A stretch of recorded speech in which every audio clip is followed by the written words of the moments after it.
star, Nia Vardalos.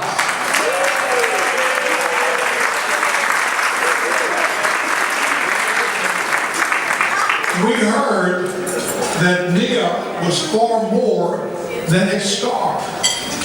She was the creator, and the film was nominated for the Academy Award for Best Original Screenplay in 2002. It was to become one of the highest grossing independent films of all time. Nia has a most successful record with other performances and films as an actress, screenwriter, director, and producer. We are honored to have Nia with us tonight, as well as her husband, Ian Gomez. Nia was born and raised in Winnipeg, Canada, but is now an American citizen. Nia has moved on to new ventures and published her first book entitled Instant Mom. A story that led to the adoption of her precious daughter.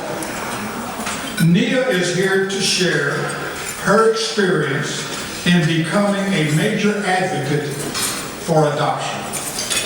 We are so proud of you, Nia, and thank you for making Greek American proud.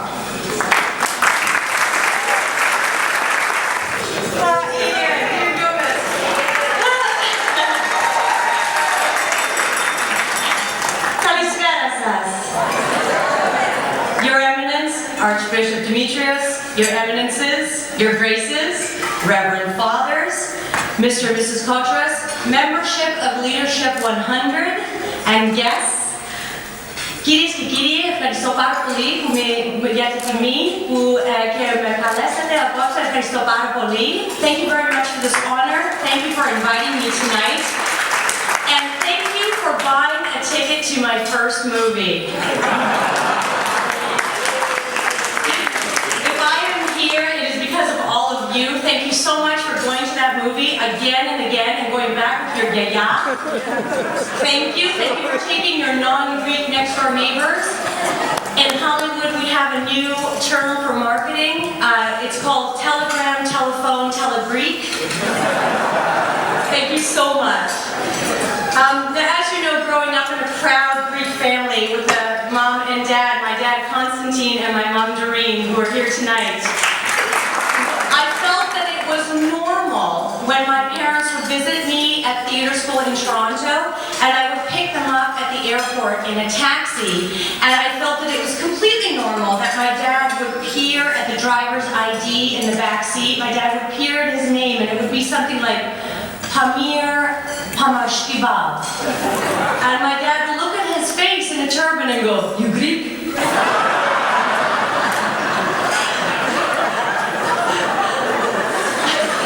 I felt it was completely normal growing up, and now that my mom tells me, in case I have 20 first cousins dropping over, my mom tells me, always have a moussaka in the freezer. I feel that this is normal. But as a second-generation Greek person, and as you know, so many of us here tonight, I feel that there is a time when you have to question, how Greek am I? No judgment, but you ask yourself, am I the type of Greek who goes to church once a year at Easter? Am I the type of Greek who is going to bring the traditions home that I was raised with? Now, as you know, I married a Xeno.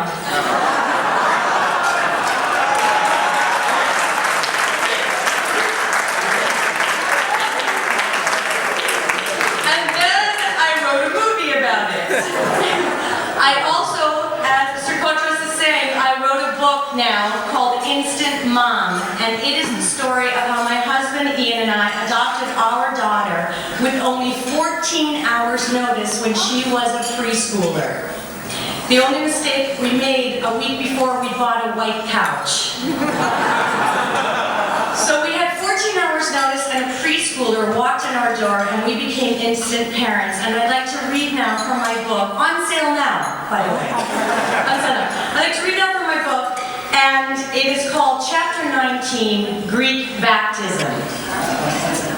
There is a mountain of gifts in my front hall. Today is my daughter's baptism. When we met our daughter, she was almost 3 years old, and the first time my family saw her chew a lamb bone and eat through a plate of olives, they squealed, "She's clean! She's clean!" For the last year, I have described to my daughter what her baptism will be like. In the Greek church, we fully immerse babies in a tub of holy water. Pieces of hair are trimmed, and of course there's olive oil involved, since every ceremony seems to tie in somehow to Greek salad. I'm not sure my daughter is going to go for it. She is almost 4 years old, so very opinionated, which is a nice word for bossy. But she seems excited about today, probably because she knows we're having cake afterward to celebrate. So with my parents and family in tow, we all head to church. We've asked my cousin George Skoufis to be our daughter's godfather and Rita Wilson to be her godmother. I'm very close to my cousin George. He was our best man at our wedding. And Rita is like my fairy godsister, since she and her husband, Tom Hanks, produced my big fat Greek wedding. So it seems fitting that she now baptize our daughter. Tom will also be my daughter's godfather, since he's married to Rita and is now Greek Orthodox. We got one. So at the church, congenial Father John Backus welcomes our large group, and I see that my daughter is calm as she watches the ceremony begin.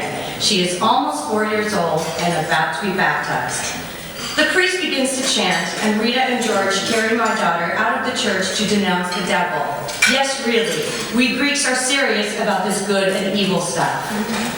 They come back in now, and I see it on my daughter's face. Oh, this is not happening. Because she has just spotted the baptismal font of water, which to a kid looks like a warlock's cauldron of boiling brew. Her expression says, "No, people, let's just get to the cake." Now I have to carry her toward that basin, and she starts screaming. I mean, yelling like we're sacrificing her to cannibals.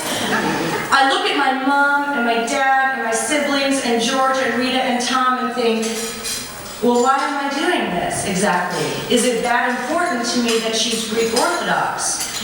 As the priest trims 3 locks of my daughter's hair for the Father, Son, and Holy Spirit, she is shouting as loud as she can to summon them all to help her. I look upward so I won't cry. The icons all around look back at me. Why are you doing this to your kid? For Greeks, our church is also our community center. Growing up, we socialized with other kids, and it brought a sentiment of solidarity to all make fun of our parents' accents, to all make fun of our parents' primal yearning to cook lamb on a spit in the front yard.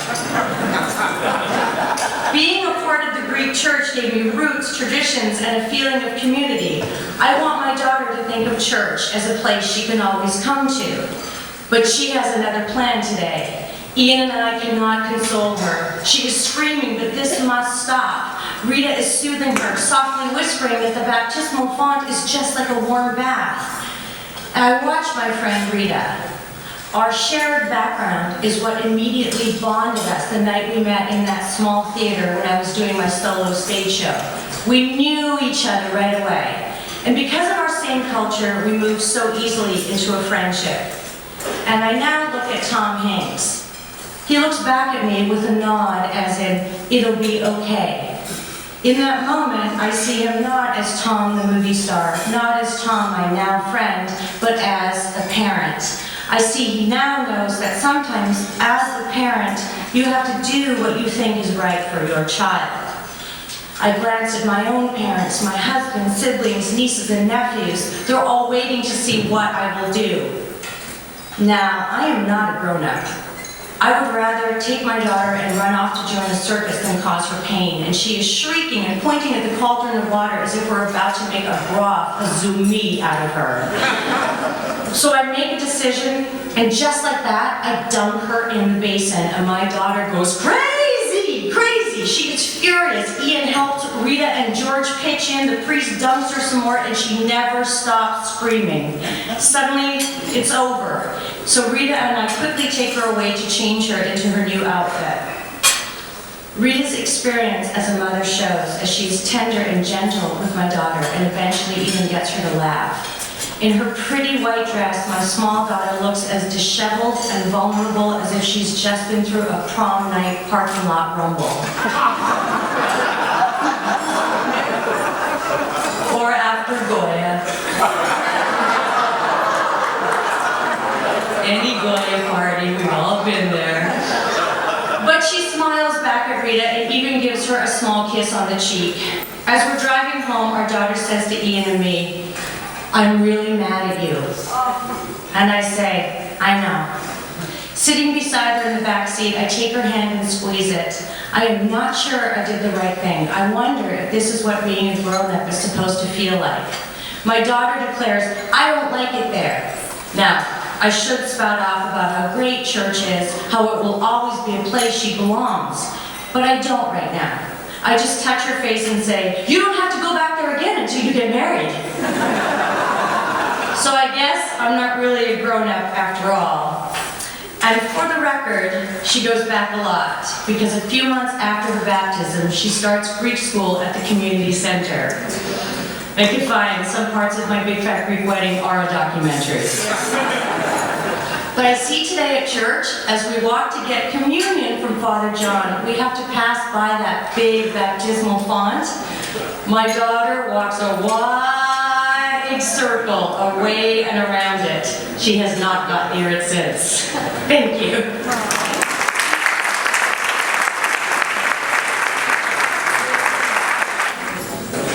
Nia, we'd like to present to you the Archbishop Yakub's Leadership 100 Award for Excellence for the things that you've done in your career and making us all very proud. Thank you so much. Thank you.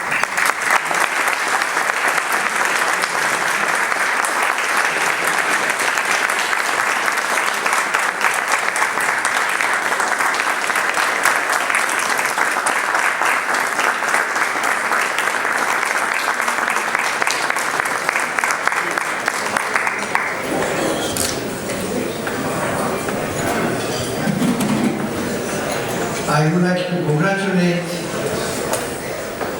Ms. Nia Vardalos on behalf of the world for what she did as an ambassador extraordinaire of Greece and the Greek civilization and culture all over the world through this really now famous film